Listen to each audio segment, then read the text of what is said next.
उपमुख्यमंत्री सुनेत्र पवार यांच्या सूचनेनंतर मोरगावला कायमस्वरूपी 108 रुग्णवाहिका मंजूर।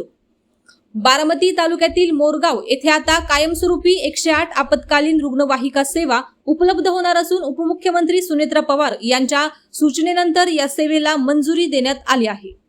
पुणे जिल्हा शल्यचिकित्सक कार्यालयाने मोरगाव प्राथमिक आरोग्य केंद्रात 108 क्रमांकाची रुग्णवाहिका तैनात करण्याचे निर्देश दिले आहेत।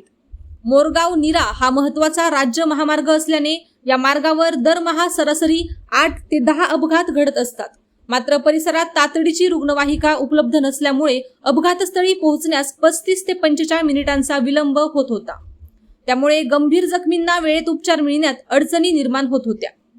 आता मोरगाव येथेच 108 रुग्णवाहिका कायमस्वरूपी उपलब्ध झाल्याने अपघातग्रस्तांना गोल्डन अवर मध्ये तातडीची वैद्यकीय मदत मिळणार आहे। अपघातानंतरचा पहिला तास अत्यंत महत्त्वाचा मानला जात असल्याने या निर्णयामुळे अनेकांचे प्राण वाचण्यास मोठी मदत होणार असल्याची भावना नागरिकांमधून व्यक्त होत आहे।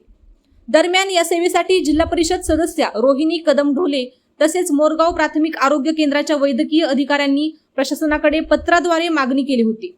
उपमुख्यमंत्री सुनेत्र पवार यांनी या विषयाचे गांभीर्य लक्षात घेत आरोग्य विभागाला तात्काळ कार्यवाही करण्याचे निर्देश दिल्यानंतर या प्रक्रियेला वेग मिळाला।